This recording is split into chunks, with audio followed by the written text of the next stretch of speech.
Let's go! Round 2, everybody.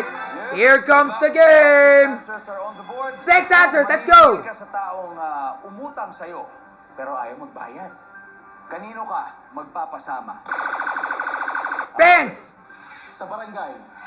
Sino sa Ha? barangay kaya? Barangay Tanod, Barangay Captain, Barangay Konsehal. Si Mr. Tanod. Yes, Si barangay. Kapitan. Nandiyan ba yan? Services Barangay. Yun! Yes! Top answer. Nice! Siyempre, play. Parang Barangay LS. Play, let's go play. Papa Obed.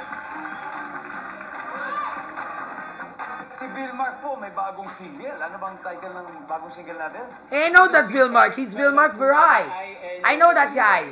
You know, ano big sabihin nun? Nice. Actually, we came up with that title. Yung totoong pangalan ang title po is I'm Not Okay Without You.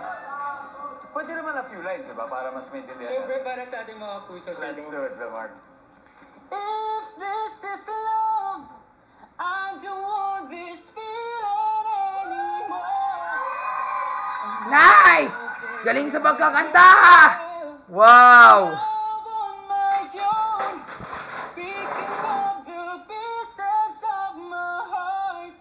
I'm not okay without you. Wow! Nice! I love that song.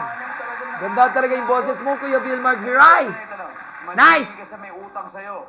Tapos ayaw magbayad. Sino gusto mo isama? Siyempre, mas mataas sa barangay Tanod, pulis. Pulis! What? That's just the same. Nice! Although it may be the same, but it's different. Sandrex, kung maniniwala I know that guy. He's from The Clash. The Clash Season 5. I know that guy, man. Kanino ka magpapasama? Sa magulang ko. Okay, that's what I said. You can go up, you can opt to go with your parents. Let's see if it's there.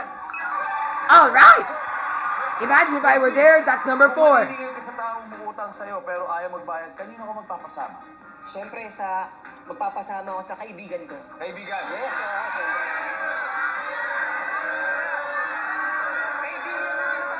Saan na nandyan yan? Ang kaibigan.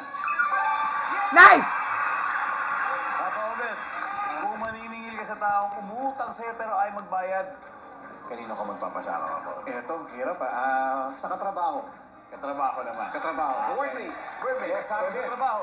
Nandiyan ba ang katrabaho? Nope. Vilmark. Again, maniningil ka sa taong may utang sa'yo pero ayaw magbayad, kanino ka magpapasama? Kung may barangay Tanod, merong pulis, sama ko na yung abogado. Weh. Sa abogado. Abogado, kaso na. Nandiyan po ba ang abogado? Nah. Anyway, John Rex. How about your school teacher if you're still in school? Let's say if you're still a student and you want money to buy food. Say school teacher. Magulang nung yung magulang nung nagutang sa akin. Yung pagulang ng umutang sa'yo. Weh. Kasi magulang ng umutang. Wala yan. Guys, the ones. Baka ito na. Kyle, maniningil ka sa taong umutang sa'yo pero ayaw magbayad. Kanino ka magpapasama? Kay Senator.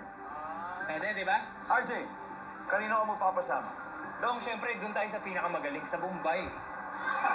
Okay. Bombay, wala akong maisip na ganun. Kung siya yung nagpapautang, kaya niya din mangbawi ng utang. Weh. Kung may parents, feeling ko sa mga kapatid, pwedeng kuya, ate. Okay, that's better. Carl, Siguro sa kapatid. kapatid. Nice. Malaki sa kanila. Let's see if it's there, Carl. Papasama daw sa kapatid kung nahihirapan sila maningil. We'll see. Nandyan ba ang kapatid? Ay! Wala! Ano ba yung mga hindi natin nakuha sagot? Everybody, let's find out. Number 6, please. Sonak mo, grabe naman. Number 5.